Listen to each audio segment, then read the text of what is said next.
இந்த தகவல் எப்படி செந்தில் பாலாஜிக்கு அவ்வளவு சீக்கிரம் கிடைச்சது? எப்படி இவ்வளவு மருத்துவர்கள் உடனே அவைலபிள் ஆனாங்க? எப்படி நைட்டு போஸ்ட்மார்ட்டம் நடந்தது? ஊசி போட்டு கொண்டுட்டாங்கன்ற அளவுக்கு சமூக வலைதளங்களில் கருத்துக்கள். தங்களுடைய தலைவரின் இமேஜை காப்பாற்றணும் அப்படிங்கிறதுக்காக தமிழ்நாட்டினுடைய அரசியல் வரலாற்றில் சங்க பரிவார கூட்டங்களே செய்ய துணியாத ஜாம்பித்தனங்களை வந்து இந்த தற்கொலை கூட்டம் செஞ்சிட்டு இருக்கு. 15 நிமிஷத்துல ஹாஸ்பிட்டலுக்கு அவரால் எப்படி போக முடிஞ்சிச்சுன்னு கேட்குற உனக்கு 1.5 மணி நேரத்தில் கரூர்லேருந்து திருச்சிக்கு வந்து ஃப்ளைட்டை பிடிச்சி 3வது மணி நேரம் வீட்டுக்குள்ளே போய் ஏசியை போட்டு படுக்க முடிஞ்சா ஏன் கேட்கல தெரியல உனக்கு? அவர் மனசுடைஞ்சு அப்படி கிளம்புறாரு.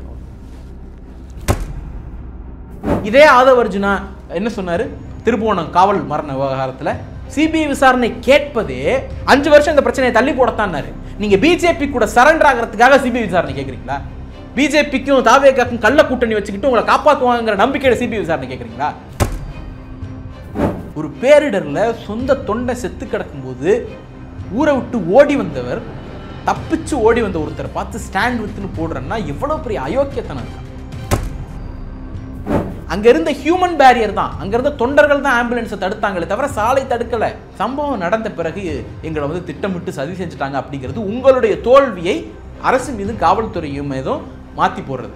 இவங்க திருப்பி திருப்பி தடியடின்னு ஒரு வீடியோ கிளப்புறாங்கல்ல, அது தடியடி கிடையாது, புஷ், தள்ளுறது. ஏன்?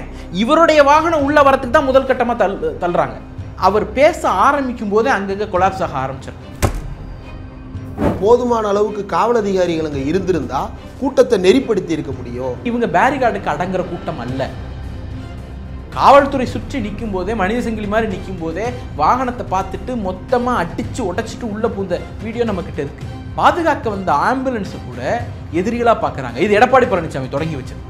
அவருக்கு இதுல ஒரு ரோல் இருக்கு. அவரால் விளைந்தது. தமிழ்நாட்டில் இவ்வளவு நாகரிகமற்ற தன்மை இருந்ததே இல்லை சார். வெறும் ஆம்புலன்ஸ் எப்படி வரலாம்னு கேட்குறாங்க. ஜாமர் வச்ச பிறகு எப்படிங்க ஆம்புலன்ஸுக்கு ஃபோன் போகுங்கிறாங்க. அறிவு கட்ட தற்குறித்தனத்தோட உச்சம்.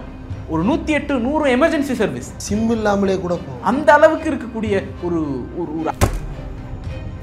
வண்டி லைட்டை ஆஃப் பண்ணி ஆன் பண்ணார்ல, சிரிச்சுட்டு அந்த க்ரௌட் எப்படி ரெஸ்பாண்ட் பண்ணியிருக்கும்? எவ்வளவு வெறியூட்டி கத்தியிருப்பான். அப்போ என்ன அர்த்தம்னா, நீங்க அவனை வெறியூட்டி ரசிக்கிறீங்க. இல்லை, விகடன் எழுப்புற கேள்வி என்னன்னா, பெட்ரோல் பங்க் இருந்தா என்ன, ஆனால் மல்டிபிள் என்ட்ரி இருக்கு, அந்த இடத்துக்கு மல்டிபிள் எக்ஸிட் இருக்கு. ஓன் ரெசிடென்ட், சொந்த வீடு, உள்ள அடிச்சுட்டு போடுறான். மேலே வந்து சன்சைடு மேலே நிற்கிறான். ஓனருக்கு பதறுது, கத்துறான், உனக்கு என்னன்னு கேட்குறான். திருப்பி அவ்வளவு பெரிய தற்குறிகளை வச்சுட்டு, சட்டத்துக்கு ஒரு துளியும் கட்டுப்படாத கூட்டத்தை வச்சுக்கிட்டு பெட்ரோல் பங்க் தானே நீங்கள் அனுமதிங்க அப்படின்னா, நாளைக்கு ஏதாவது அசம்பாவிதம் ஆனிச்சுன்னா இதே விகடன் மாற்றி பேசும். எல்லாத்துலேயும் துணை அரசை நான் கேள்வி கேட்டுக்கிட்டே இருப்பேன். ஒரு சதி கோட்பாட்டை உருவாக்குவேன் அப்படின்னா, எனக்கு தெரிஞ்சு அரசு மீது அவதூறு கற்பிப்பதற்காகவே இந்த சதி அவர்கள் செய்தார்களா?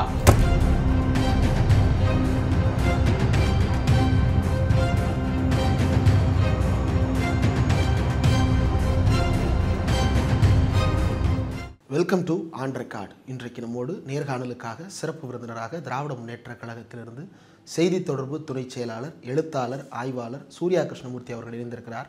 அவரோடு பேசலாம். வணக்கம். கரூர் சம்பவம் தேசிய அளவில் குடியரசுத் தலைவர், பிரதமர், அண்டை மாநிலத்தில் இருக்கக்கூடிய முதலமைச்சர்கள் உயிரிழந்தவர்களுக்கு இரங்கல் தெரிவித்திருக்கிறார்கள். தமிழ்நாடு முதலமைச்சர் நேரடியாகவே விசிட் பண்ணியிருக்கிறாரு. காலையில் கிளம்பலான் இருந்தேன், மனசு கேட்கல, நான் நைட்டே கிளம்பி போகிறேன் அப்படின்னு அவர் ப்ரெஸ் மீட்லேயுமே சொல்லியிருந்தார். அமைச்சர்கள் உடனடியாக போய் பார்த்துருக்குறாங்க. இந்த உயிரிழப்பு முதல்ல எப்படி பார்க்குறீங்க? ஒரு அரசியல் கட்சியினுடைய முக்கிய செய்தி தொடர் துணை செயலாளராக இருக்கீங்க, பல்வேறு கூட்டங்களுக்கு நீங்களும் போயிருப்பீங்க, ஆர்கனைஸும் பண்ணியிருப்பீங்க. இந்த உயிரிழப்பை எப்படி பார்க்குறீங்க?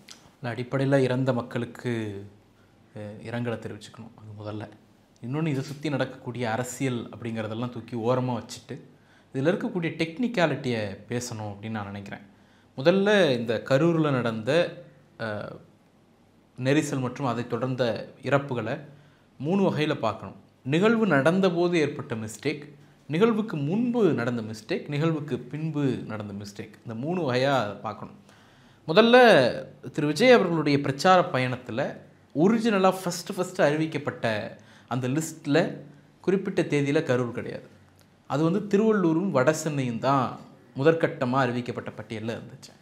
முப்பெரும் விழா, திராவிட முன்னேற்ற கழகத்தினுடைய முப்பெரும் விழா கரூரில் நடந்த பிறகு சோஷியல் மீடியாவில் ஒரு பெரிய இது நடக்குது. அதாவது இதுக்கு நீங்கள் ரிப்பீட் பண்ணணும், இதை நீங்கள் எதிர்த்து மாசை காட்டணும், கூட்டத்தை காட்டணும் அப்படிங்கிற ஒரு உணர்ச்சி மேலெழும்புது. அதுக்கு ரெஸ்பாண்ட் பண்ணுற வகையிலையோ அல்லது வேறு என்ன திட்டத்தின் காரணமாகவோ அவங்க பிரச்சார பயண திட்டத்தை மாற்றி அமைக்கிறாங்க. இது முதல்ல பிரச்சனை ஒன்று. இப்போ என்னென்னா அவங்களுடைய நோக்கம், கரூரில் ஒரு பிரம்மாண்ட கூட்டத்தை திமுக கூட்டிடுச்சு, நான் எதிர்த்து மேலே கூட்டி காட்டுறேன் பார். அவர் ஒரு டைலாக் அடித்தார் பேசும்போது, 30 விழாவா 30 பேர் விழாவா அப்படின்ட்டு. 30 விழாவோட வரலாறு என்ன, அதெல்லாம் தனி, அதெல்லாம் இந்த பிரச்சனை முடிஞ்ச பிறகு அந்த அரசியலுக்கு நாங்கள் பதில் சொல்கிறோம். 30 விழாவா 30 பேர் விழாவான்னு ஒரு டைலாக் அடித்தார்ல, அந்த டைலாகை டெலிவர் பண்ணணும். அந்த வெறியின் காரணமாகத்தான் இந்த திட்டம் மாற்றி அமைக்கப்படுகிறது. இது ஒன்று. ரெண்டாவது, நேர மேலாண்மையில் ஏற்பட்ட பெரிய குளறுபடி. அது திட்டமிட்ட குளறுபடின்னு எஃப்ஐஆரில் இன்னைக்கு பதிவாகி இருக்கிறது. இல்லை, நேரம் தாழ்ந்து வருவது அப்படின்றது கடந்த காலத்தில் இப்போ நம்ம உதாரணங்களே அப்படி தானே சொல்லுவோம். எம்ஜிஆரை பார்க்க விடிய உட்காந்துருப்பாங்க, தலைவர்கள் லேட்டாக வந்தாலும் மக்கள் உட்காந்து ரசிப்பாங்க. அப்போ தாமதத்தில் என்ன பிரச்சனை? தாமதத்தில் நிச்சயம் பிரச்சனை எங்கே வருதுன்னா, இப்போ அவங்க அதிகாரப்பூர்வமான தலைமையக செய்தி குறிப்பில் இப்போவும் ட்விட்டரில் இருக்குது, 8:45க்கு நாமக்கல், 12 மணிக்கு கரூர், இது சொல்லப்படுது. அதனுடைய பொதுச் செயலாளர் புசி ஆனந்த் வந்து ஒரு பேட்டியிலையும் 12 மணிக்கு கரூரில் இந்த குறிப்பிட்ட இடத்துல சந்திப்பு நடக்குது அப்படிங்கிறத அறிவிக்கிறார். அப்போ 2 இடத்துல வருது, ஒரு வீடியோவாகவும் அந்த டைம் டிக்ளேர் பண்ணப்படுது, தலைமை செயலக குறிப்பாகவும் டிக்ளேர் பண்ணப்படுது. 8:45க்கு டைம் போட்டுட்டு 10 மணிக்கு வர்றது 11 மணிக்கு வர்றதுங்கிறது ஒரு பிரச்சனை இல்லை. அது வந்து பொலிட்டிக்கல் லீடருக்கு அந்த டிலே நடக்கும் தான், அதிலெல்லாம் மாற்று கருத்து இல்லை. ஆனால் 8:45க்கு நீங்கள் நேரம் குறிச்சிட்டு 8:45க்கு தான் நான் சென்னையிலேருந்தே கிளம்புவேன்னு சொல்கிறதுக்கு பேர் திட்டமிட்ட தாமதம். அது வந்து பிளான்டு அண்ட் எக்ஸிக்யூட்டட். இந்த தாமதத்தை அவங்க திட்டமிட்டு நடத்தியிருக்காங்க. ஒன்று. ரெண்டாவது, 8:45க்குன்னு டிக்ளேர் பண்ணுறீங்கல்ல, ஆனால் பர்மிஷன் வாங்கினது 12 மணிக்கு தான். மாலை வந்து 12 மணிக்கு கரூர்லன்னு டிக்ளேர் பண்ணுறீங்கல்ல, பர்மிஷன் வாங்கினது 3லேருந்து 10 மணி வரைக்கும் தான். 7 மணி நேரம் தான் பர்மிஷன் வாங்கியிருக்கீங்க. அப்போ நீங்கள் பர்மிஷன் வாங்கின நேரத்தை விட முன்கூட்டியே வருவார்னு அறிவிக்கிறீங்க. 3 மணி நேரம் 4 மணி நேரம் முன்கூட்டியே வருவார்னு அறிவிக்கிறீங்க. ஒன்று. ரெண்டாவது, பர்மிஷன் வாங்கின நேரத்தை விட 3 மணி நேரம் 4 மணி நேரம் டிலேவாக வரீங்க. இப்போ இந்த டைம் மிஸ்மேனேஜ்மெண்ட் வந்து இவ்வளோ பெரிய கொலாப்ஸை ஏற்படுத்தியிருக்கு. ஏன்னு நான் சொல்கிறேன். ஏன்னா இந்த 12 மணிக்கு அவர் கரூருக்கு வருவார் அப்படின்னு குறிப்பிட்டா ஒரு 4000 பேர் என்ன பண்ணுறாங்க, 9 மணிலிருந்து 10 மணிலிருந்து வர தொடங்கிடுறாங்க. அடித்த வெயில் அதிகம். 10 மணிலிருந்து ஒரு தண்ணீர் இல்லாமல், உணவு இல்லாமல், அடிப்படை வசதிகள் இல்லாமல் அவங்க அந்த கூட்டத்துக்குள்ளேயே சிக்கிறாங்க. கொஞ்சம் கொஞ்சமாக இந்த வந்துடுவார் 1 மணிக்கு வந்துடுவார், 2 மணிக்கு வந்துடுவார், வெளில போனால் திருப்பி உள்ளே வர முடியாது அப்படிங்கிறதுனால உள்ளேயே இருக்கிறாங்க கூட்டம். 4 மணிக்கு பிறகு அவங்க வெளியில் போக ட்ரை பண்ணாலும் போக முடியல, ஏன்னா கூட்டம் அதிகமாக ஆரம்பிச்சிடுது. இது அந்த டைம் மேனேஜ்மெண்ட்னால வந்த விளைவு. அடுத்தது முக்கியமானது, இந்த டைம் மேனேஜ்மெண்ட்டை திட்டமிட்டு அவர் செய்தார்னு எஃப்ஐஆரில் இன்றைக்கி போடப்பட்டிருக்கு. ஏன் இது நம்புவதற்கான சாத்தியம் இருக்குது அப்படின்னா, கரூர் வந்து ஒரு டெக்ஸ்டைல் ஓரியன்ட் டிஸ்ட்ரிக்ட். நீங்கள் கரூர், திருப்பூர் நீங்களும் கூட்டங்களுக்கு போகும்போது பார்த்துருக்கலாம். பொதுவாகவே அரசியல் கட்சிகள் சனிக்கிழமைகளில் இங்கே பெருங்கூட்டங்களை திட்டமிட மாட்டாங்க. அப்படியே திட்டமிட்டாலும் மாலையில் ரொம்ப லேட்டராக திட்டமிடுவாங்க, 7-8 மணி ஆயிரும். ஆமாம். ஏன்னா இல்லை, தவிர்க்க முடியாத சூழலில் மட்டும்தான் சனிக்கிழமையில் திட்டமிடுவாங்க. ஏன்னா இந்த மாதிரியான பிஸ்னஸ் டவுன்ஸ் எல்லாம் வீக்லி வேஜஸ் கொண்ட பிஸ்னஸ் டவுன்ஸ், அதாவது வாராந்திர சம்பளம் வாங்குறாங்க. சனிக்கிழமை தான் அவங்களுக்கு சம்பளம் போடப்படும். அப்போ மற்ற நாளில் கூட லீவ் எடுப்பாங்க. புசி ஒரு மேடையில் பேசினார், வேலையே வேணான்னு தூக்கி போட்டு வாடான்னு. அந்த மாதிரி மற்ற நாட்களில் அந்த ரிஸ்க் எடுப்பாங்க, சனிக்கிழமை அந்த ரிஸ்க் எடுக்க மாட்டாங்க. ஏன்னா ஒரு வாரத்தினுடைய கூலி அன்னைக்கு அவங்க வாங்கணும். அதனால வந்து அவங்களுக்கு அதுக்கான தேவைகள், அதற்கான திட்டமிடல் இதெல்லாம் இருக்குது. எல்லாம் உழைக்கும் மக்கள் தானே. அப்போ அந்த நாளில் வந்து இவங்க ஃபிக்ஸ் பண்ணது அப்படிங்கிறப்போ 4 மணிக்கு 12 மணிக்கு 3 மணிக்கெல்லாம் கூட்டம் இருக்காது. 2 மணிக்கு மதியம் 2 மணிக்கு 4000 பேர் தான் அங்கே இருந்தாங்கன்னு ஹிந்துவுடைய ஃபீல்டு ரிப்போர்ட் சொல்லுது. தி ஹிந்து பத்திரிகையினுடைய ஃபீல்டு ரிப்போர்ட்டு சொல்லுது. அப்போ அவர் போலீஸ்ட்ட பெர்மிஷன் வாங்கின டயத்தில் 4000 பேர் தான் உள்ளே இருக்கிறாங்க. எஸ். அப்போ இது என்னன்னா, சம்பளம் வாங்குகிற ஒரு நாளில் திட்டமிட்டுட்டாங்க. இந்த கூட்டம் வரணும்னா அவங்க சம்பளம் வாங்கிட்டு 6 மணிக்கு மேலே தான் வருவாங்கன்னா நான் 6 மணிக்கு மேலே போகணும். ஸோ பர்பஸாக இதை அவர் டிலே பண்ணுறார். நாங்கள் மீண்டும் சொல்கிறோம், உங்களுக்கு ட்ராவலில் ஏற்படக்கூடிய டிலே ஜஸ்டிஃபையபிள். ஒரு இடத்துலேருந்து இன்னொரு இடத்துக்கு போகும்போது ஏற்படக்கூடிய தாமதம் ஓரளவு கருதத்தக்கது தான். ஆனால் நான் 8:45 சொல்லிவிட்டு 8:45 தான் இங்கேருந்து கிளம்புவேன்னு சொல்கிறது அராஜகம்.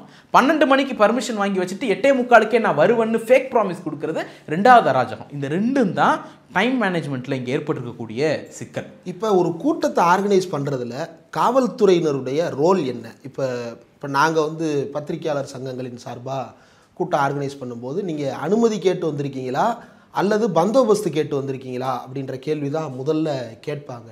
ரெண்டுமே சேர்த்து தான் சார். அப்புறம் திரும்ப திரும்ப எத்தனை பேருன்றத இன்டெலிஜென்ஸ்லேருந்து பல பேர் intelligence writer, station writer, intelligence head constable, station head constable எல்லாருமே கால் பண்ண கிட்டத்தட்ட ஒரு 10 போலீஸ் காலாவது வரும்.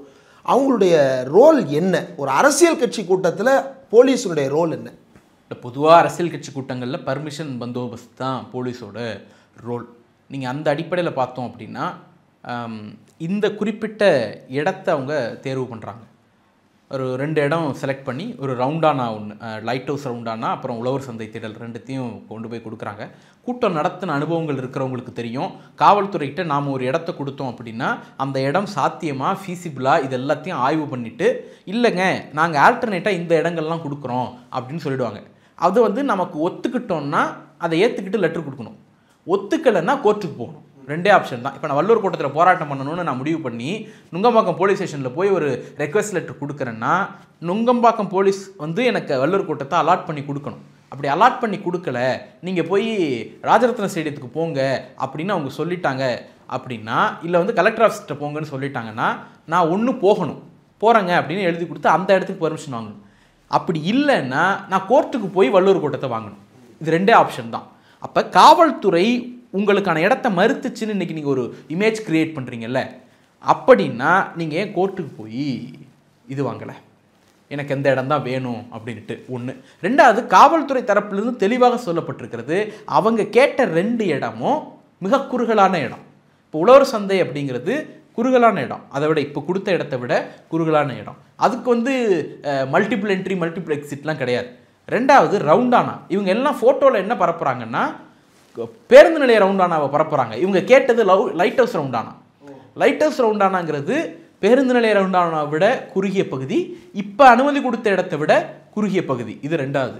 3வது, இந்த ரவுண்டானாவிலிருந்து ஒரு 100-200 மீட்டரில் அமராவதி ஆற்றுப்பாலம் இருக்கிறது, பக்கத்திலேயே பெட்ரோல் பங்க் இருக்குது அப்படிங்கிறது ரிப்போர்ட் ஆகிருக்கு. இல்லை, விகடன் எழுப்புகிற கேள்வி என்னென்னா, பெட்ரோல் பங்க் இருந்தால் என்ன, ஆனால் மல்டிபிள் என்ட்ரி இருக்குது, அந்த இடத்துக்கு மல்டிபிள் எக்ஸிட் இருக்குது, அதை கன்சிடர் பண்ணியிருக்க வேண்டாம். மல்டிபிள் என்ட்ரி மல்டிபிள் எக்ஸிட் இருந்தால் மட்டுமே ஸ்மூத்தராக ஒரு இடம் போயிடும்னு அவசியம் கிடையாது. ஏன் நான் சொல்கிறேன் அப்படின்னா, இவங்க வந்து எந்த கூட்டத்துக்கும் கட்டுப்படாத கூட்டமாக இருக்காங்க. உதாரணத்துக்கு பெட்ரோல் பங்க் இருந்தால் என்னென்ன அலட்சியமாக விட்டு போக முடியாது. ஓன் ரெசிடென்ட், சொந்த வீடு, உள்ளே அடிச்சுட்டு போடுறான், மேலே வந்து சன்சைடு மேலே நிற்கிறான், ஓனருக்கு பதறுது, கத்துறான், உனக்கு என்னன்னு கேட்குறான் திருப்பி. அவ்வளோ பெரிய தற்குறிகளை வச்சுட்டு சட்டத்துக்கு ஒரு துளியும் கட்டுப்படாத கூட்டத்தை வச்சுக்கிட்டு பெட்ரோல் பங்க் தானே நீங்கள் அனுமதிங்க அப்படின்னா நாளைக்கு ஏதாவது அசம்பாவிதம் ஆனிச்சுன்னா இதே விகடன் மாற்றி பேசும். அப்போ அந்த சூழலுக்காக காத்திருக்கிறாங்களா அப்படிங்கிற கேள்வி எழுதா இல்லையா? இன்னொன்று, நீங்கள் வந்து மல்டிபிள் என்ட்ரி மல்டிபிள் எக்ஸிட்டுங்கிறத மட்டும் பேசுறீங்க, இந்த இடத்துலையும் உங்களுக்கு ஃப்ரீ மூமெண்ட் இருக்குது. இன்றைக்கி வந்து ஆம்புலன்ஸ் வந்து உள்ளே வரத்துக்கோ வெளில போகிறதுக்கோ இன்ஃப்ராஸ்ட்ரக்சர் பேரியர் எதுவுமே இல்லை. இந்த குறிப்பிட்ட இடத்துல நேற்று நடந்த அந்த கூட்டத்தில் கட்டமைப்பு ரீதியாக எந்த தடையும் இல்லை. அங்கே இருந்த ஹியூமன் பேரியர் தான், அங்கே இருந்த தொண்டர்கள் தான் ஆம்புலன்ஸை தடுத்தாங்களே தவிர சாலை தடுக்கலை. சாலையிலிருந்து ஆம்புலன்ஸ் 30 ஆம்புலன்ஸ் 40 ஆம்புலன்ஸ் ஈஸியாக உள்ளே வந்துட்டு போகிற ஃபெசிலிட்டி இருந்ததுனால தான் இங்கே கொடுக்கப்பட்டுச்சு. இன்னும் சொல்ல போனால் இவங்க கேட்ட ரவுண்டானாவும் சரி, அந்த உழவர் சந்தை பகுதியாக இருந்தாலும் சரி, இன்னைக்கு அனுமதி கொடுத்த இடத்தை விட highly commercial zone, comparatively highly residential zone, அந்த இடத்துல கொடுத்துருந்தா கூட்டத்துக்கு வந்தவங்க மட்டும் கிடையாது, அங்கே வாழக்கூடிய மக்களுக்கு இந்த பாதிப்பு ஏற்பட்டிருக்கும், அவ்வளோ பெரிய நெருக்கடி ஏற்பட்டிருக்கும். அப்போ அவங்க கேட்ட இடத்தை விட பெரிய இடம் தான் கொடுக்கப்பட்டது, அவங்க கேட்ட இடத்தை விட வசதியான இடம் தான் கொடுக்கப்பட்டது, அவங்க கேட்ட இடம் தான், கடைசியாக அவங்க ஒப்புக்கொண்ட இடம் தான் கொடுக்கப்பட்டது. ஒருவேளை அந்த இதில் ஒப்புகை இல்லை, எனக்கு அது ஒத்து வராது அப்படின்னு முடிவு பண்ணியிருந்தா நீங்கள் கோர்ட்டுக்கு தான் போயிருக்கணுமே தவிர, சம்பவம் நடந்த பிறகு எங்களை வந்து திட்டமிட்டு சதி செஞ்சுட்டாங்க அப்படிங்கிறது உங்களுடைய தோல்வியை அரசு மீது காவல்துறையும் மீதும் மாற்றி போடுறது. இது ஒன்று. இன்னொன்று, அவங்க பண்ண 3வது பெரிய பிளண்டர் என்னென்னா, 12 மணிலேருந்து கூட்டம் கூட ஆரம்பிச்சிடுது. 2 மணிக்கு 4000 பேர்னு சொல்கிறோம். இந்த 4000 பேரும் 7 மணி 8 மணி வரைக்கும் இருக்காங்க. 2 மணிலேருந்து அவங்களுக்கு சாப்பாடு கிடையாது, தண்ணி கிடையாது, கழிப்பிட வசதி கிடையாது, எதுவுமே கிடையாது. இது வந்து கூட்டத்தோட ஆர்கனைசர்ஸ் தான் செய்யணும். இவங்க இந்த என்ன கேட்குறாங்க, மாநாட்டில் நடக்கலையே, அங்கே நடக்கலையே, இங்கே நடக்கலையேன்னா மாநாட்டில் பேசிக் இன்ஃப்ராஸ்ட்ரக்சர் பிளான் அண்ட் எக்ஸிக்யூஷன் உங்கள் தரப்புலேருந்து இருந்துச்சு. அப்படி இருந்தும் சில பேர் இறந்து போனாங்க. மற்ற பகுதிகளில் மயக்கம் போட்டு விழுந்தாங்க. அங்கெல்லாம் இறப்பு ஏற்படலைங்கிறதுனால அது இவ்வளோ பெரிய செய்தி ஆகலை. எல்லா கூட்டத்திலையும் மயக்கம் போட்டு விழுந்திருக்காங்க. ஏதாவது ஒரு கூட்டத்தில் மயக்கம் போட்டு விழலை அப்படின்னு சொல்லுங்கள். அப்போ அது 3வது மிஸ்டேக். 4வது, இந்த கொலாப்ஸ் எல்லாம் ஆரம்பிச்சிடுது. அவர் உள்ளே வரும்போதே 50 மீட்டர் தொலைவில் நிறுத்திடலான்னு போலீஸ் எச்சரிக்குது. நேற்று ஏடிஜிபியினுடைய ரிப்போர்ட்டில் அது இருக்குது. 50 மீட்டர் தொலைவில் நிறுத்தி இங்கேருந்தே பேசலாம்னா கூட்டத்துக்கு நடுவில் போகாதீங்க, கூட்டத்துக்கு எண்டில் நில்லுங்க. எஸ், இங்கே 50 மீட்டருக்கு இந்தாண்ட நில்லுங்கன்னா அது முடியாது. எங்களுக்கு ஆடியோ செட்டும் வீடியோ செட்டும் ப்ராப்பராக இருக்காது இங்கே இருந்தா அப்படின்னு தன் நார்சிச வெறி இருக்குல்ல, அந்த வெறி என்ன பண்ணுது, உங்களை புஷ் பண்ண சொல்லுது. இவங்க திருப்பி திருப்பி தடியடின்னு ஒரு வீடியோ கலப்புறாங்களா, அது தடியடி கிடையாது, புஷ், தள்ளுறது. ஏன் இவருடைய வாகனம் உள்ள வரத்துக்கு தான் முதல் கட்டமாக தள்ளுறாங்க. அப்போ இவருடைய உருவாக்குனது வேற யாரோ இல்லை. இந்த வாகனம் உள்ள வரும்போது தான் முதற்கட்டமாக தள்ளுறாங்க. அடுத்த தள்ளு எங்கே நடக்குதுன்னா, இவங்க ஆம்புலன்ஸை உள்ளே கொண்டு வரதுக்காக அந்த ஒரே ஒரு இடத்துல அந்த லத்தி யூஸ் பண்ண சொல்கிறாங்க. அது எதுக்குன்னா, ஆம்புலன்ஸ் இவங்க தாக்குதல் நடத்தின போது. இந்த 3 தான். இன்னொன்று, லத்தி சார்ஜுக்கு அர்த்தம் தெரியாத கூட்டம். அந்த கூட்டம் லத்தி சார்ஜ் எப்படி இருக்குங்கிறது உங்களுக்கு தெரியுமா?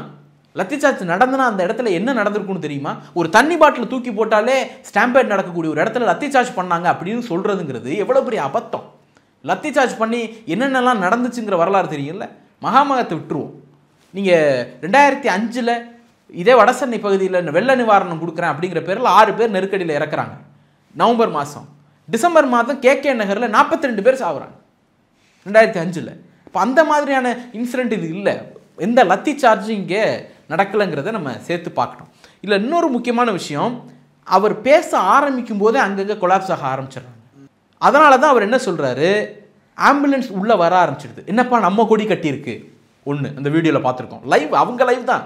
ஏன்னா மற்ற எந்த அரசியல் கட்சி தலைவருக்கும் இல்லாத ஊடக வெளிச்சம் இவருக்கு கொடுக்கப்பட்டது.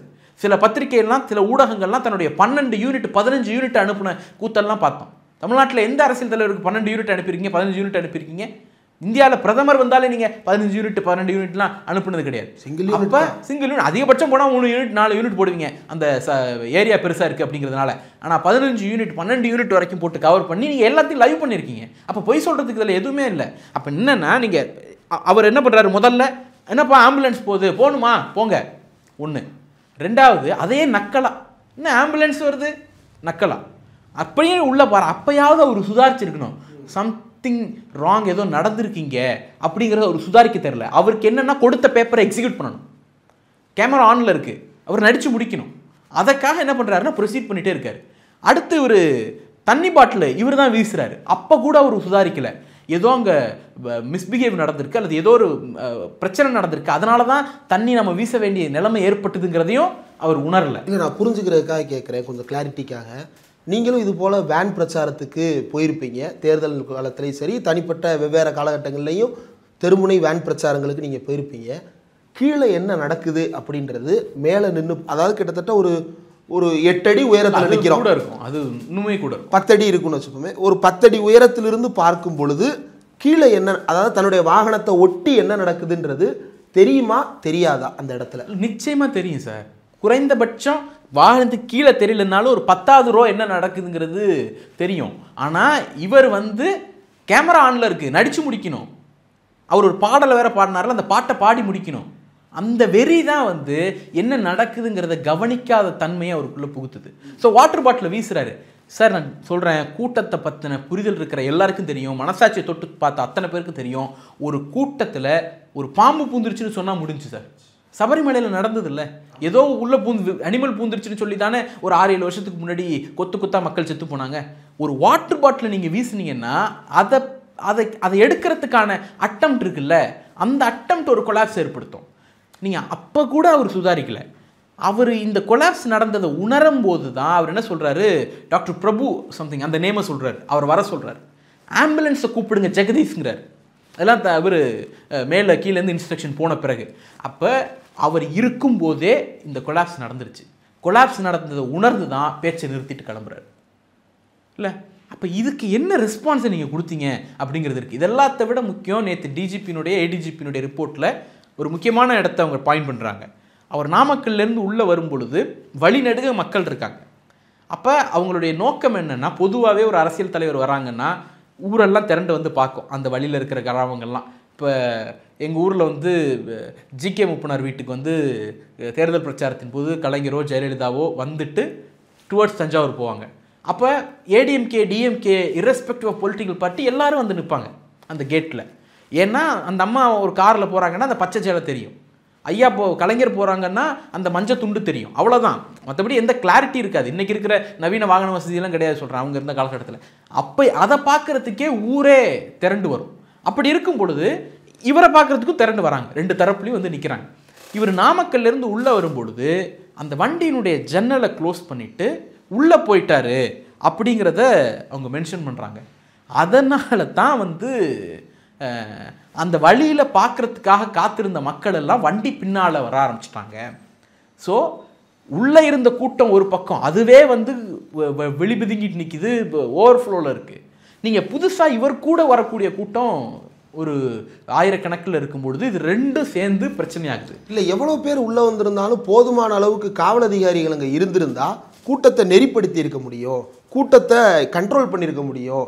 அந்த விஜய் நிற்கிற இடத்த சுற்றி அவங்க வந்து ஒரு அரண் அமைச்சு காப்பாற்றிருக்கணும். இது எதுவுமே செய்யலை சார். பொதுவாக இந்த வேன் பிரச்சாரத்தப்போ ஒரு விஷயம் பண்ணுவோம். என்ன பண்ணுவோம்னா, விஐபி வந்து பேசுகிற இடம் இருக்குல்ல, அந்த இடத்துல வந்து கட்சி சார்பாகவே பாயிண்ட், இந்த பாயிண்டில் தான் பேச போகிறாரு அப்படின்னு சொல்லிடுவாங்க. ஏன்னா அந்த இடத்துல தான் கேமரா வச்சுருப்பாங்க, அந்த இடத்துல தான் மைக் செட்ஸ் ப்ராப்பராக வச்சுருப்பாங்க, அந்த இடத்துலேருந்து தான் எல்லோரும் பார்க்குற மாதிரி அந்த இடம் தான் இருக்குங்கிறதெல்லாம் கவனித்து இந்த பாயிண்டில் தான் பேசுகிறாருன்னு மார்க் பண்ணி கொடுத்துருவாங்க. இதை சுற்றி பேரிகார்ட் பண்ணப்பட்டுரும். ஆனால் அதை ரெக்வஸ்ட் பண்ணணும் பார்ட்டி, இங்கே இந்த இடத்த எனக்கு பேரிகார்ட் பண்ணி ப்ரொடெக்ட் பண்ணி கொடுங்க அப்படின்ட்டு. இன்னொன்று, இவங்க பேரிகார்டுக்கு அடங்குற கூட்டம் அல்ல. காவல்துறை சுற்றி நிற்கும் போதே, மனித சங்கிலி மாதிரி நிற்கும் போதே வாகனத்தை பார்த்துட்டு மொத்தமாக அடித்து உடச்சிட்டு உள்ளே பூந்த வீடியோ நம்மக்கிட்ட இருக்குது, பார்த்துருக்கோம். இன்னொன்று, இவர்களுடைய பரப்புரையில் அந்த மாதிரி ஸ்பெசிஃபைடு பிளேஸ் ஒன்று இவங்க முன்கூட்டியே பேரிகேட் பண்ணி வைக்கிற மாதிரி தெரியல. வண்டி வரும்போது தான் விளக்கிட்டு அந்த இடத்துக்கு கொண்டு வராங்க. அப்போ கூட்டத்துக்குள்ளே பூந்து தான் பேசுகிறாரு. ஸோ நேற்று அந்த ஃபீல்டிலிருந்து நிறைய பேட்டிகளில் ஒரு விஷயத்தை கவனிச்சிருக்கலாம். முதல் அலை, எப்போதுமே வந்து இந்த நெரிசல்ங்கிறது அலை அலையாக தான் இருக்கும். ஒருத்தன் சாயிரம், அடுத்தவன் சாயிரம், அடுத்தவன் சாயிரம், இந்த நெரிசல் இப்படி தான் இருக்க போகுது. அப்போ அந்த ஃபஸ்ட்டு வேவ் எங்கே ஆரம்பிக்குதுன்னா, இவங்க வண்டி உள்ளே வரத்துக்காக நிர்வாகிகள் என்ன சொல்கிறாங்கன்னா, கோ பேக், பின்னாடி போங்க அப்படிங்கிறாங்க. அந்த இடத்துலேருந்து தான் கொலாப்ஸ் ஆரம்பிக்குது. அப்போ இதுக்கும் காவல்துறைக்கு என்ன சம்பந்தம்? நான் என்ன கேட்குறேன், காவல்துறை வந்து 500 போலீஸாரை டெப்யூட் பண்ணியிருக்காங்க. அதாவது இவங்க எழுதி கொடுத்தது 10,000 பேர். 10,000 பேருக்கு 500 போலீஸாருங்கிறது ஏறக்குறைய 20 பேருக்கு ஒருத்தர்.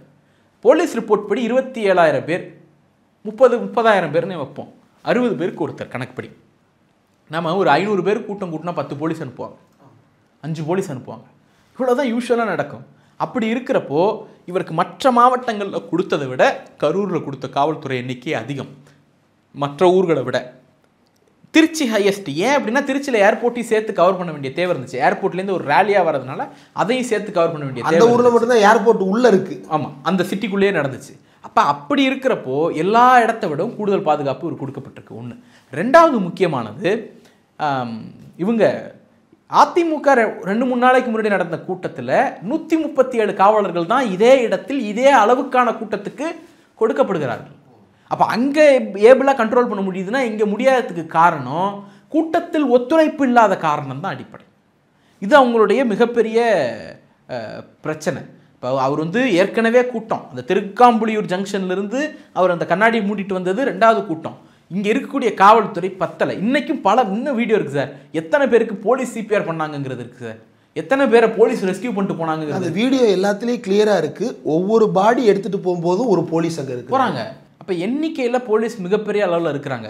10,000 பேரை கூட்டுவேன்னு சொல்லிட்டு நான் 20,000 பேர் 30,000 பேரை கூட்டுவேன், நீ வந்து அதை கவனித்து கண்காணித்து கொடுக்கணும். இப்போ நான் திமிர்த்தனமாக தான் நடப்பேன், ஏன்னா என்கிட்ட கூட்டம் இருக்குது, ஒரு 20,000 பேர் என் பின்னால் இருக்கான், நான் திமிராக தான் நடப்பேன், நீ எனக்கு பணிஞ்சு தான் போகணும்னு அதிகாரத்தை மிரட்டுறது இருக்குல்ல, அது இந்த மாதிரியான பிரச்சனைகளுக்கு தான் கொண்டு வந்து விடும். நீங்கள் என்ன சொல்கிறீங்க, 10,000 பேர் கூட்டணும்னா 10,000 பேர் தான் கூட்டணும். இல்லை அங்கே கூட்டம் அதிகமாகிடுச்சு, கண்ட்ரோல் பண்ண முடியும் அப்படின்னா ஏன் பேரிகார்டு வச்சு தடுத்தோம்னா என்ன சொல்கிறீங்க, பயந்துட்டேன், தொண்டர்களை உள்ளே விடாமல் பண்ணிட்டீங்க. மாநாட்டுக்கு என்ன சொன்னீங்க, நானே லிஃப்ட் கேட்டு தான் போனேன்னு அந்த கட்சியினுடைய பொதுச் செயலாளர் துணை பொதுச் செயலாளர் பேட்டி கொடுத்தாரா இல்லையா, தொண்டர்களை உள்ளே விடலைன்னு சொன்னாங்களா இல்லையா. சென்னையில் நடந்த போராட்டத்துக்கு எல்லா இடத்துலையும் பிளாக் பண்ணிட்டாங்க, உள்ளே விடலை அப்படின்னு சொல்கிறாங்க. இன்னொன்று, அதிமுக கூட்டத்தில் ஏன் 137 போலீஸோட கண்ட்ரோல் பண்ண முடிஞ்சிச்சுன்னா அந்த கூட்டம் தலைமை சொல்லுக்கு கட்டுப்படுற கூட்டம். இங்கே ஏன் பண்ண முடியலன்னா யார் சொல்லுக்கும் கட்டுப்படாத கூட்டம். அதனால தான் 500 பேர் இருந்து சமாளிக்க முடியல. நீங்கள் 1000 பேர் போட்டாலும் இந்த க்ரௌட் வந்து இப்படி தான் பண்ணும். உதாரணத்துக்கு ரூல்ஸ் இருக்குல்ல சார், எதையாவது ஒன்று மதிக்கணும்ல. பேனர் மேலே ஏறாதுன்னா ஏறுவேன், லைட் மேலே ஏறி நிற்காதன்னா நிற்பேன், டிரான்ஸ்ஃபார்மரை தொடாதன்னா தொடுவேன், வீட்டு மேலே ஏறாதன்னா ஏறுவேன், சன்ஃபேரில் நிற்காதன்னா நிற்பேன், மரம் இருந்தால் அதுதான் எனக்கு சொர்க்கம், அங்கே தான் நிற்பேன். இந்த மாதிரி விஷயங்களை கட்டுப்படுத்த வேண்டிய பொறுப்பு அந்த கட்சியினுடைய தலைமைக்கு இருக்குது. ஆனால் அந்த கட்சி தலைமை என்ன பண்ணுச்சுன்னா இந்த அறிவுரைகளை சொன்ன நிபந்தனைகள் விதித்த அத்தனை பேரையும் உனக்கு எதிரிங்கிற இமேஜை கிரியேட் பண்ணுச்சு.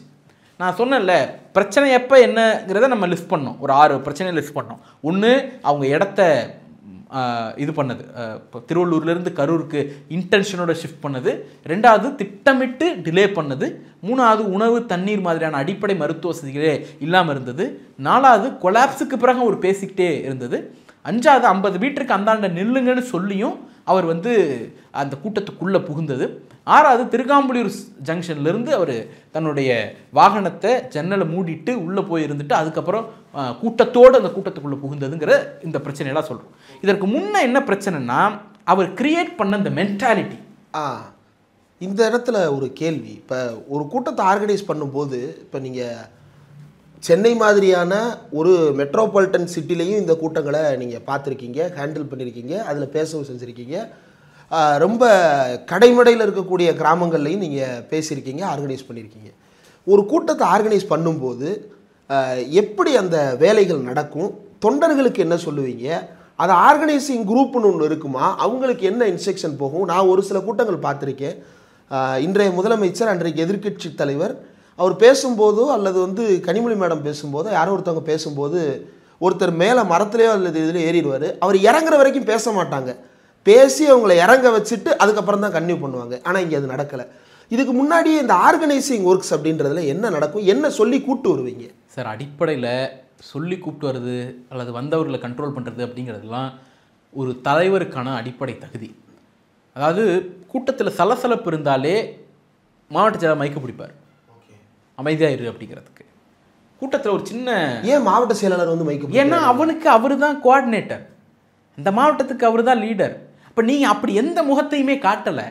நீங்கள் கட்சியினுடைய அதிகாரமும் கட்சியினுடைய பவரும் இன்னொருத்தருக்கு கீழே டீசென்ட்ரலைஸ் ஆகிடக்கூடாது, உங்கள் இமேஜ் மேலேயே இருக்கணும் இந்த கட்சின்னு விரும்ப இருக்குல்ல, அந்த விருப்பத்தில் அந்த அந்த சுயமோக வெறியில் வந்த விளைவு இந்த விளைவு.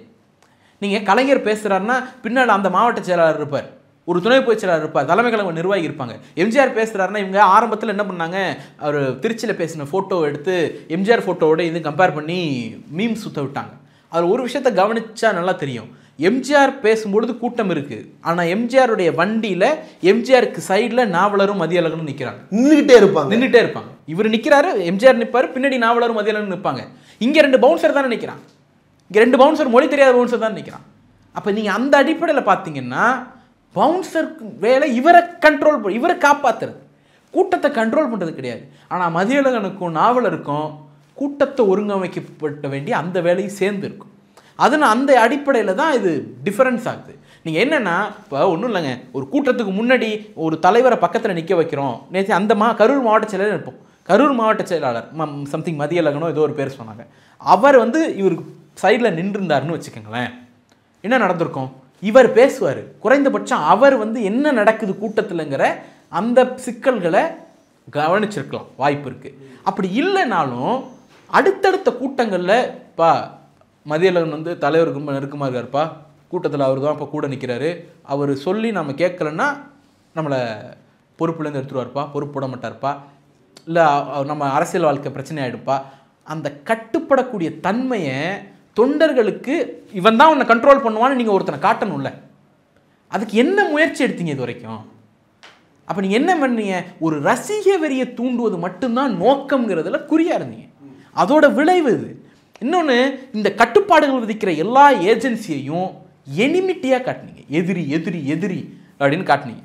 உதாரணத்துக்கு காவல்துறை கட்டுப்பாடு விதிச்சிச்சுன்னா எங்களை அடக்க பார்க்குறியா அப்படிங்கிறது ஒன்று. 2வது, மீடியா உள்ளே வந்து கவர் பண்ண உடனே எங்களை ஒடுக்க பார்க்குறியா அப்படின்னு அடித்து விரட்டுகிற தன்மை, அவங்கள எளிமையாக காட்டுறது. மூணாவது, கவர்மெண்ட்டை, அரசனுடைய நிபந்தனைகளை வந்து ஒடுக்க பார்க்குறாங்க அப்படின்ட்டு ப்ரொஜெக்ட் பண்ணுறது. எல்லாத்த விட ஹையஸ்ட் விஷயம், ஆம்புலன்ஸை கூட இவங்க எளிமையாக பார்க்குறாங்க. பாதுகாக்க வந்த ஆம்புலன்ஸை கூட எதிரிகளாக பார்க்குறாங்க. இது எடப்பாடி பழனிசாமி தொடங்கி வச்சது. அவருக்கு இதில் ஒரு ரோல் இருக்குது. அவரால் விளைந்தது. தமிழ்நாட்டில் இவ்வளவு நாகரிகமற்ற தன்மை இருந்ததே இல்லை சார். எவ்வளோ பெரிய அரசியல் கட்சி கூட்டமாக இருந்தாலும் ஆம்புலன்ஸ் வந்தால் வழி விடுறது அடிப்படை நாகரிகம். ஆனால் ஆம்புலன்ஸை வழிமறித்து நீ ஆம்புலன்ஸில் போவன்னு எடப்பாடி பழனிசாமி மிரட்டினார்.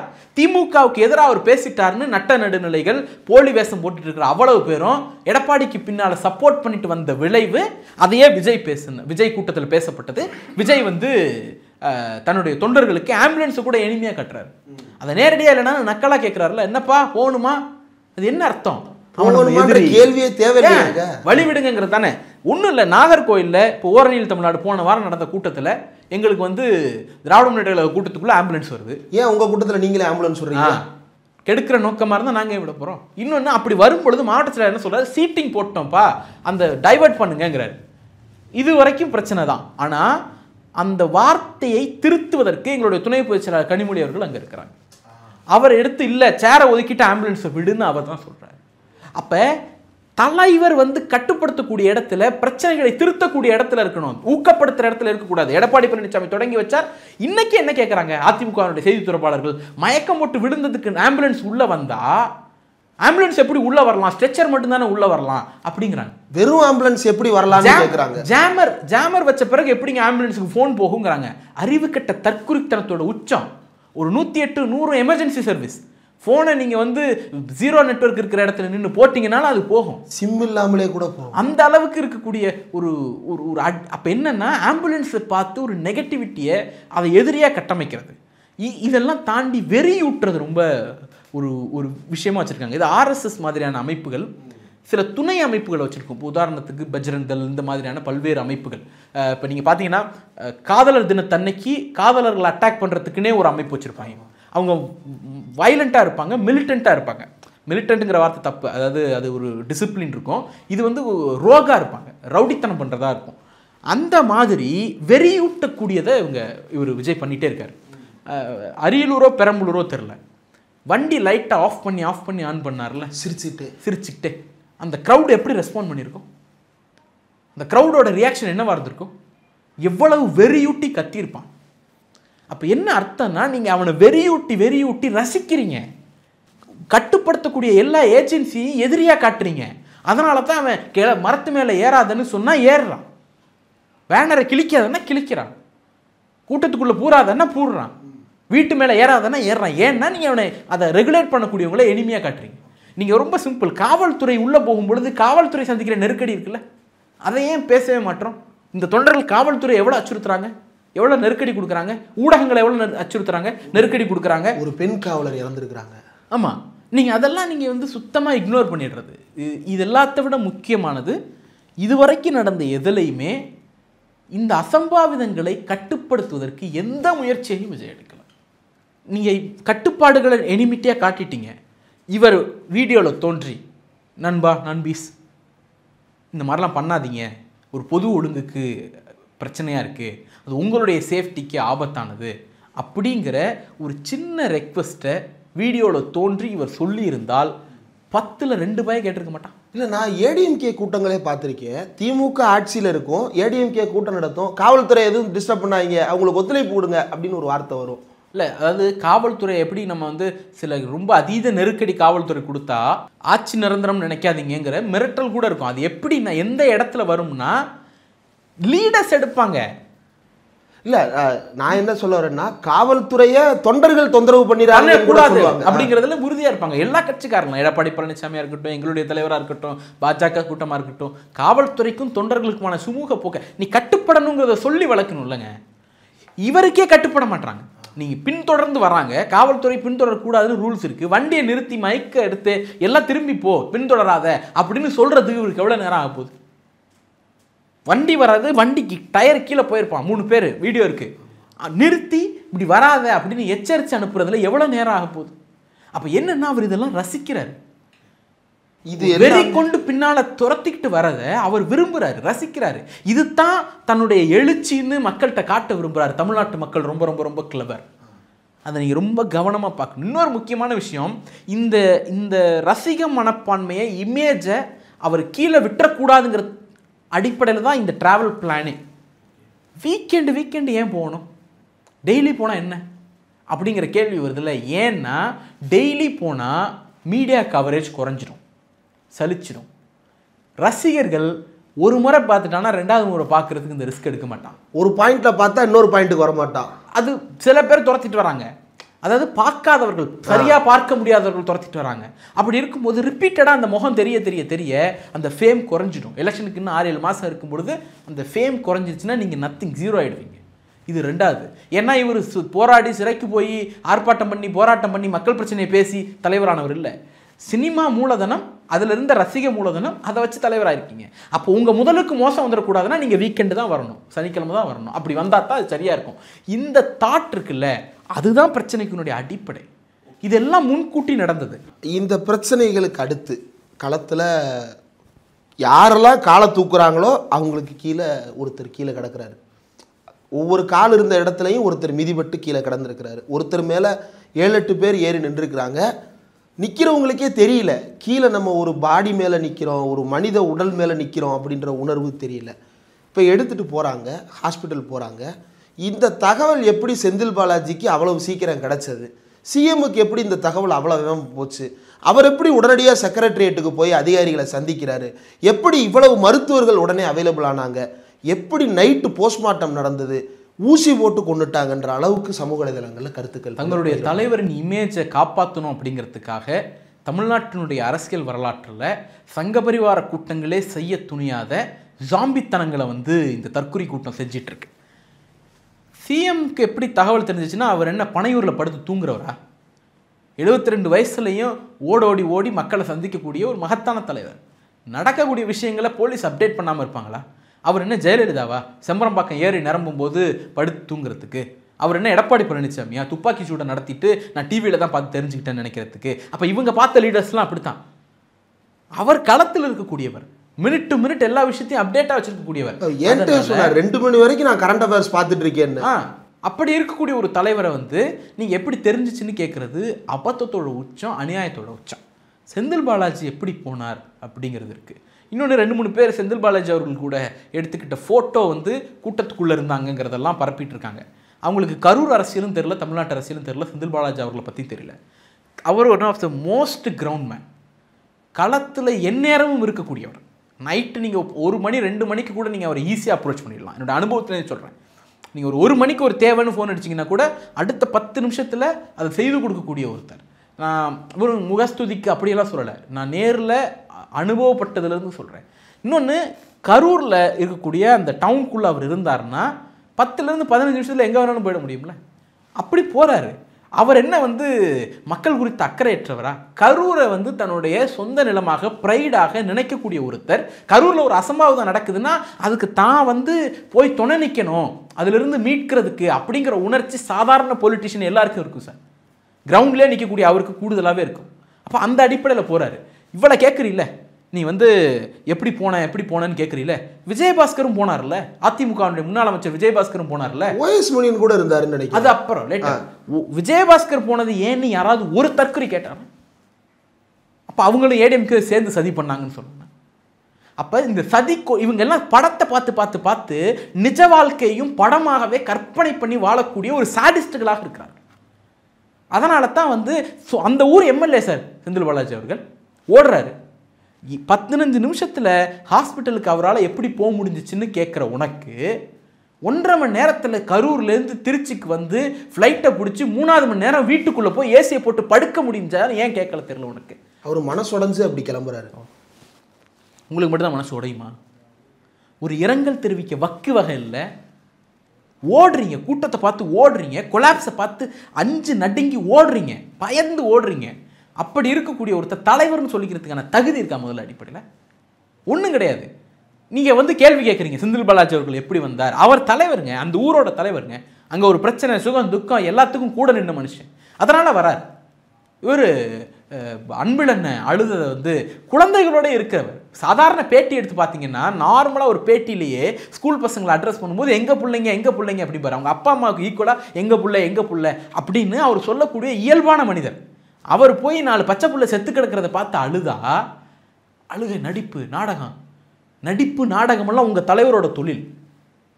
அதை கூட பண்ணலையேங்கிறது தானே கேள்வி. வந்து நடிக்க வேண்டியதானங்க, வந்து அழ வேண்டியதானங்க. இல்லை, அவர் தான் தலைவர், அவரே போயிட்டாரு, வீட்டுக்கு போயிட்டாரு, உங்களுக்கு என்ன அப்படி அக்கறை அப்படின்ற அளவில் எழுதுறாங்க. தேர்ந்தெடுத்த மக்கள்ங்க, எங்களுக்கு ஓட்டு போட்டு தேர்ந்தெடுத்த மக்கள், தமிழ்நாட்டை ஆளக்கூடிய தகுதி படைத்தவர்கள் எங்களை நம்பி மக்கள் வாக்களிச்சிருக்காங்க. அதனால போய் நிற்கிறோம். இன்னொன்று, வாக்கு அளிக்கிறனாலும் போய் நிற்போம். 75 வருஷமா தமிழ்நாட்டோட சுகம் துக்கம் அத்தனையிலையும் கருப்பு செப்பு கரவேட்டி இல்லாத நிகழ்வே கிடையாது. எல்லாத்திலும் துணை நின்ன இயக்கம். அதனால போய் நிற்கிறோம். உங்களுக்கு எங்க வருதுங்கிற செந்தில் பாலாஜி அவர்களோட போட்டோ எடுத்துக்கிட்டவங்க கிரௌட்ல இருந்தாங்க பாத்தீங்களா? கரூர்ல அவரோட போட்டோ எடுக்காதவன் 100 பேர் போட்டோ எடுத்தனா தான் இருப்பான். வீட்டில் இருக்கிற மஞ்சள் நீராட்டு விழாலேருந்து சாவுலேருந்து கல்யாணத்திலேருந்து ரோட்டில் போகிற வரவன்லேருந்து அவ்வளவு பேருடைய நல்லது கெட்டதுலையும் போய் நிற்கிறவர். அவர் கூட ஃபோட்டோ எடுத்துக்கிட்டது வந்து சிக்கல். நீங்கள் தானே சொல்கிறீங்க திமுகவினுடைய இளைஞர்கள்லாம் எங்கள்கிட்ட வந்துட்டாங்கன்னு. அப்படி வந்தவனா இருப்பான். ஏன் நீங்கள் கருத மாட்டீங்க? அப்போ வந்து அது அப்போ சொல்லும்போது இனிச்சது இல்லை, திமுக ஓட்டெல்லாம் எங்களுக்கு தான் வந்துருச்சு அப்படின்ட்டு. அப்போ ஓட்டு போட்டவன் ஃபோட்டோ எடுத்திருப்பான்.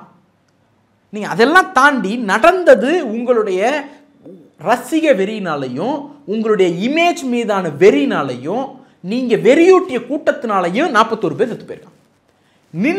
ஏர்போர்ட்டில் நின்று ஒரு இரங்கல் தெரிவிக்கல. நார்மலாக ஒரு இரங்கல். ரொம்ப மனசு உடைஞ்சு போயிருக்கேங்க, நான் வந்து மற்றதெல்லாம் நாளைக்கு பேசுகிறேன், காவல்துறை வந்து இதை செய்யணும், அரசு இதை செய்யணும், இல்லை இறந்த அத்தனை தோழர்களுக்கும் என்னுடைய குடும்பம் அவங்களுக்கெல்லாம் இரங்கல், என்னால் வேறு எதுவும் பேச முடியல. எனக்கு படித்த நினைவு இருக்குது சார். நாவலர் இறந்த போது கலைஞர் வந்து ஏர்போர்ட்லேருந்து வெளில வர்றார். கலைஞர் எப்போதுமே ப்ரெஸ்ஸு கேள்வி கேட்டு அவர் தவிர்த்த நிகழ்வுகள் ரொம்ப ரொம்ப ரொம்ப ரொம்ப குறைவு. ஏர்போர்ட்டில் வந்து சென்னை ஏர்போர்ட்டில் கேள்வி கேட்டபோது நாவலர் மாதிரி இறந்துட்டார். அப்போ அதிமுகவில் இருந்தார். அப்போ எப்போ அவர் போயிட்டார், இறந்துட்டாரேன்னு கேட்கும்போது கலைஞருக்கு பேச்சு வராமல் நான் தழுத்து ப்ரெஸ் அப்படியே வெயிட் பண்ண சொல்லிவிட்டு ஏர்போர்ட்குள்ளே லாஞ்சுக்கு போய் அறிக்கையை கைப்பட எழுதி அந்த ப்ரெஸ்ஸுக்கிட்ட அறிக்கையை கொடுத்துட்டு வெளில வந்தார். துக்கம் தானே. கூட இருந்த நண்பன், கூட இருந்தவன், கூடவே வளர்ந்தவங்க, ஒன்றா கட்சி வளர்த்தவங்க, அவருக்கு இல்லாத துக்கமா? நீங்கள் 72 வயசில் எங்கள் தலைவர் 3 மணிக்கு அங்கே போய் நிற்கிறாருங்க கரூரில் சிஎம். அவருக்கு வந்து சமீபத்தில் மருத்துவ ட்ரீட்மெண்ட் எடுத்துக்கிட்டவர். இப்போ 72 வயசில் ஒரு ஹாஸ்பிட்டலுக்கு போனால் படப்பட போகிறோம் அப்படிங்கிறது யோசிக்க மாட்டாரா? உங்களுக்கு மட்டும் தான் ட்ராமா இருக்குமா? சிட்டி பாபு சாவை கண்ணெதிர பார்த்து அவருக்கு ட்ராமா இருக்காதா? எவ்வளோ ஒரு ட்ராமா இருக்கும். இப்போ நான் ட்ராமா இருக்கிறவன் எதுக்கு சார் பப்ளிக் லைஃபுக்கு வரீங்க? உங்கள் ட்ராமாவை தீர்த்துக்கிறதுக்கு தான் பப்ளிக் லைஃபா? 41 பேர் செத்து போயிட்டானே, அவன் குடும்பத்துக்கு ட்ராமா இருக்காதா? இனிமேல் சாகிற வரைக்கும் அவனுக்கு ட்ராமா இருக்காதா? இப்போ இவ்வளவு பெரிய அயோக்கியத்தனத்தை பண்ணிட்டு இப்போ வரைக்கும் நோ அஃபிஷியல் ரெஸ்பான்ஸ். இப்போ தான் ஒவ்வொருத்தராக வந்து பங்கர்லேருந்து தலையை காட்டுறாங்க வெளியில். ஏன்னா உணர்ச்சி கொந்தளிப்பு அடங்கிடுச்சு, மக்கள் இனிமேல் நாங்கள் என்ன புழுவுனாலும் நம்பிடுவாங்க அப்படின்னு நினச்சிட்டு இருக்காங்க. பயந்து ஓடிய யாரையும் தமிழ்நாடு தலைவராக ஏற்றுக்கொண்டது கிடையாது. நேற்று என்ன போட்டிருக்காங்க அப்படின்னா, என்ன பெரிய ஸ்டாலின் 10 லட்சம் தானே கொடுத்தாரு, எங்கள் தலைவரை பார்த்தியா 20 லட்சம் கொடுத்துருக்காரு அப்படின்னு சொன்னாங்க. தமிழ்நாட்டினுடைய அரசியல் வரலாற்றில் இந்த மாதிரி ஒரு ஜாம்பி கூட்டம் பாலிடிக்ஸ்க்கு வந்ததே இல்லை. இவங்க இன்னமும் ஏதோ பாக்ஸ் ஆஃபீஸ் பிரச்சனை மாதிரியே அரசியல் அணுகிட்டு இருக்காங்க. ஓடு தெரியுது பாரு அப்படின்ட்டு அஜித் ரசிகர்களை கிண்டல் பண்ணி பழக்கப்பட்ட அதே மனநிலையில் வந்து இன்னைக்கு இருக்கிறாங்க. ஒரு கொக்கிக்குமார் ஐடி ரேஞ்சில் தான் இவங்களுடைய ரெஸ்பான்ஸ். வேற எது அரசியல்னு அவங்களுக்கு நேற்று அதிகாரப்பூர்வமாக ஊடகங்களில் வந்து உட்காரக்கூடிய விஜய் ஆதரவாளர்கள், நாங்கள் இப்போ தான் புது பார்ட்டி, இப்போ தான் எமர்ஜ் ஆகிறோம், எங்களுக்கு இப்போ தான் பழகிறதுக்கு 41 பேர் சாப்பிடுமா? இன்னொன்று, இவங்களுக்கு கூட்டம் நடத்தக்கூடிய எக்ஸ்பீரியன்ஸ் இல்லாதது தான் சார் எல்லா பிரச்சனைக்கும் அடிப்படை. உதாரணத்துக்கு திருச்சியில் வந்து மைக்கு கட் ஆகுது. உங்களுக்கு டெக்னிக்கல் டீமுக்கு தெரியும். நம்ம எப்போதும் என்ன பண்ணுவோம்னா, வண்டி மைக்கு ஒரு மைக் வச்சுப்போம். அதிலிருந்து வண்டி வந்து நின்ன உடனே லோக்கலில் இருக்கக்கூடிய நிர்வாகிகள் என்ன பண்ணுவாங்கன்னா, பப்ளிக் ஸ்பீக்கரில் அதை கனெக்ட் பண்ணிவிடுவாங்க வண்டியினுடைய மைக்கை. அதை மீறி ஏதாவது கொலாப்ஸ் நடந்துச்சுன்னா பப்ளிக் ஸ்பீக்கரை வேறொரு மைக்கில் கனெக்ட் பண்ணிவிட்டு வண்டி ஸ்பீக்கரை இன்னொரு மைக்கில் கனெக்ட் பண்ணுவோம். 2 மைக்கையும் சேர்த்து வச்சுட்டு தலைவர்கள் பேசுவாங்க. இது சாதாரணமான ஒரு எலக்ட்ரிக்கல் டெக்னாலஜி தெரிஞ்ச ஒரு சாதாரண டெக்னீஷியன் பண்ணுற வேலை இல்லை. அது நம்ம ஸ்ருதி டிவி கபிலனே எழுதியிருந்தார் ஃபேஸ்புக்கில். இதை கூட செய்ய துப்பற்ற, இதை கூட செய்ய அனுபவமற்ற கூட்டம் அந்த கூட்டம் ஒன்று. 2வது, இவர் என்ன சொல்கிறாரு, நாகப்பட்டினத்துலையோ திருவாரூர்லையோ கரண்ட்டை கட் பண்ணுறீங்க, மைக்கை கட் பண்ணுறீங்க, பயம். மைக்கை கட் பண்ணது உன் தொண்டர்கள், அதை கரெக்டாக கனெக்ஷன் கொடுக்க தெரியாதது உன் தற்கொலை நிர்வாகிகள். கரண்ட்டை கட் பண்ண சொல்லி லெட்டர் கொடுத்தது உன் மாவட்ட செயலாளர். அது டெக்னிக்கல் ஃபால்ட்னால தான் மைக்கு பிரச்சனை ஆணுச்சுன்னு ஊடகங்களுக்கு பேட்டி கொடுத்தது உங்களோட துணை பொதுச் செயலாளர். ஒருத்தர் சர்வீஸ்லேருந்து ரிட்டையர் ஆகி வந்தார், அருணா சம்திங், ரிட்டையர் ஆகி வந்தார். அவர் தான் வந்து அது டெக்னிக்கல் பிரச்சனை, அதை பெருசுப்படுத்தாதீங்க அப்படின்னு போன முதல் வாரம் பேட்டி கொடுக்குறாரு. அப்போ டெக்னிக்கல் பிரச்சனைன்னு துணை பொதுச் செயலாளர் சொன்னது தலைவருக்கு தெரியல, கரண்ட்டை கட் பண்ணுன்னு மாவட்ட செயலாளர் சொன்னது தலைவருக்கு தெரியல. இப்படிப்பட்ட ஒரு கூட்டத்துக்கிட்ட தமிழ்நாட்டினுடைய இளைஞர்கள் ஒரு குறிப்பிடத்தகுந்த எண்ணிக்கையில் ரசிகர்கள் சிக்கி சின்னாபின்னமாயிட்டு இருக்காங்கன்னு தான் பார்க்க வேண்டிய. இன்னைக்கு ஆதவர்ஜனா என்ன கேட்குறாரு, கோர்ட்டில் போட்டதா ஒரு முன்னணி ஊடகம் வந்து செய்தி வெளியிட்டிருக்கு. அதாவது எப்படி முன்கூட்டியே மருத்துவமனைகள் தயார் நிலையில் இருந்தன அப்படிங்கிற கேள்வியை கோர்ட்டுக்கு போய் கேட்குறாரு. எவ்வளவு துணிச்சல் இருக்கணும் தன்னுடைய தற்குறித்தனத்தை வெளிப்படுத்துறதுக்கு. இதை விட ஒரு ஒரு ஒரு மோசமான உதாரணம் இருக்க முடியுமா? ஒரு ஊரில் ஒரு கூட்டம் நடக்குது, தீபாவளி பொங்கலுக்கே ஹை அலர்ட் இருக்கும் சார் எல்லா ஹாஸ்பிட்டலும். ஒரு சின்ன ரேலி நடந்துச்சுன்னா ஹை அலர்ட்டில் இருக்கும் சார் சுற்றுவட்டார மருத்துவமனைகள். இதெல்லாம் பேசிக்கான மருத்துவ புரோட்டோகால்ஸ். நீங்கள் ஒன்றும் இல்லை, இதெல்லாம் கவர்மெண்ட் சைடில் பண்ணுறது, எல்லாத்தையும் தயார் நிலையில் வைப்பது. தீயணைப்புத்துறையை இவங்க போலீஸ்கிட்ட பர்மிஷன் வாங்குறதுங்கிறதே இந்த ஏற்பாடுகளுக்காகத்தான். தீயணைப்புத்துறை அலர்ட்டில் இருக்கணும், காவல்துறை அலர்ட்டில் இருக்கணும், மருத்துவமனை அலர்ட்டில் இருக்கணும். அப்படிங்கிறதெல்லாம் பேசிக்கான நீட். இதெல்லாம் கவர்மெண்ட் பண்ணும். சும்மா 1000 பேர் கூட்டினாலே பண்ணும். ஒன்றும் இல்லை, வள்ளூர் கோட்டத்தில் நீங்கள் போராட்டம் பண்ணீங்கனாலே பக்கத்தில் இருக்கக்கூடிய பிஎஸ்சியும் யூபிஎஸ்சியும் அலர்ட் பண்ணி வைப்பாங்க. அது எதுக்குன்னா ஒரு சின்ன மயக்கம் வந்துடுது, ஒருத்தர் சின்ன நெஞ்சோடி வந்துடுது அப்படின்னா தூக்கி கொண்டு போய் காப்பாற்றுறது. அந்த பேசிக் ரெமிடியோட அந்த இன்ஃப்ராவோட இருந்ததை கூட எப்படி முன்கூட்டியே தயார் நிலையில் இருந்ததுன்னு தன்னுடைய சதி கோட்பாட்டுக்கு அதை நியாயப்படுத்துகிற காரணியாக மாற்றுறாரு. எவ்வளோ பெரிய அயோக்கியத்தனம். இன்னொன்று, பொதுவாகவே ஒரு பொலிட்டிக்கல் பார்ட்டி என்ன பண்ணுன்னா, கூட்டம் நடத்துகிறோன்னா எல்லா மருத்துவமனைக்கும் தகவல் சொல்லுவோம். உதாரணத்துக்கு இப்போ கரூர் 30 விழா நடந்தப்போ அங்கே உள்ளூர் மருத்துவர்கள் யாரை கேட்டிங்கனாலும் தெரியும், அன்னைக்கு எல்லா மருத்துவர்களையும் 12 மணி வரைக்கும் மருத்துவமனையிலே இருக்க சொல்லுங்கன்னுட்டு மாவட்ட திமுக சார்பாக ஒவ்வொரு மருத்துவமனைக்கும் கோரிக்கை வைக்கப்பட்டது. அது தனியார் மருத்துவமனை, அரசு மருத்துவமனை. அரசு மருத்துவமனைக்கு கவர்மெண்ட் வச்சுருவாங்க, தனியார் மருத்துவமனைக்கு அந்தந்த மருத்துவமனை நிர்வாகத்திட்ட இந்த மாதிரி ஒரு நிகழ்ச்சி நடக்குது, ஏதாவது அசம்பாவிதம் நடந்துச்சுன்னா உங்கள் மருத்துவமனையை நாடுவோம், நீங்கள் அன்னைக்கு மட்டும் கொஞ்சம் ஸ்டாஃப் எல்லாம் அந்த நிகழ்வு முடிகிற வரைக்கும் ஒரு 4 மணி நேரம் இருக்க வைங்க அப்படிங்கிற ரெக்வஸ்ட்டை காமனாக எல்லா பொலிட்டிக்கல் பார்ட்டியும் வைக்கும். அதிமுக கூட்டம் நடக்குதுனாலும் அதிமுக தரப்பில் அங்கே இருக்கக்கூடிய லோக்கல் ஹாஸ்பிட்டல்ஸில் சுற்றுவட்டார ஹாஸ்பிட்டலில் கொடுப்பாங்க. இல்லை கோயில் திருவிழாக்கே இதெல்லாம் பண்ணுவாங்க. நீங்கள் விசிக்கா ஒரு கூட்டம் நடத்துதுன்னா சுற்றுவட்டார மருத்துவமனைகிட்ட உள்ளூர் பொறுப்பாளர்கள் போய் கொடுப்பாங்க. இதெல்லாம் கூட்டங்கள் நடத்தி பழக்கப்பட்ட ஒரு கட்சிக்கு தெரியும். என்னன்னே தெரியாமல் பீக்கில் போய் உட்காந்துக்கிட்டு துணை பொதுச் செயலாளருங்கிற பொசிஷனில் உட்காந்துட்டு மருத்துவமனை ஏன் ரெடியாக இருந்துச்சு அப்படின்னு கேட்குறீங்க. நீங்கள் என்ன கேட்குறீங்க, செந்தில் பாலாஜி அவர்கள் ஏன் வந்தார் அப்படிங்கிறீங்க. வரலன்னா என்ன சொல்லியிருப்பேன், ஏன் வரல அப்படின்னு இருப்பேன். முதலமைச்சர் ஏன் செக்ரட்டரியேட்டுக்கு போனார் அப்படிங்கிற. போலன்னா என்ன சொல்லியிருப்பேன், முதலமைச்சர் ஏன் போலப்பேன். 3 மணிக்கு நெஞ்சு பதறி அடிச்சுட்டு அங்கேருந்து கிளம்பி வரார் சிஎம். நீ என்ன பண்ணுற, எப்படியாவது தப்பிச்சா போதும் அப்படின்ட்டு சென்னைக்கு ஓடி வர, தப்பிச்சு ஓடி வர. ரெண்டுத்துக்கு வித்தியாசம் இருக்குது. ஆனால் கேள்வி கேட்க வேண்டியது விஜயை, நீ கேள்வி கேட்குறது சிஎம். துபாய் பயணத்தை ரத்து பண்ணிட்டு தமிழ்நாடு துணை முதலமைச்சர் அவர்கள் கரூர் காலில் வந்து நிற்கிறார். வரலன்னா என்ன சொல்லியிருப்பேன், உல்லாச பயணம்னு கூச்சம் இல்லாமல் எழுதியிருப்பேன். மருத்துவமனை ரெடியாக இருந்துச்சுங்கிறத நீ குற்றச்சாட்டுற. ரெடியாக இல்லைன்னா என்ன சொல்லியிருப்பேன், மருத்துவமனை ரெடியாக இல்லை அதனால செத்துட்டாங்க அப்படின்ட்டு இருப்பேன். 500 காவல்துறை இருந்து கட்டுப்படுத்த முடியல, ஆனால் இன்னைக்கு என்ன சொல்கிற நீ, காவல்துறை இல்லை அப்படிங்கிற.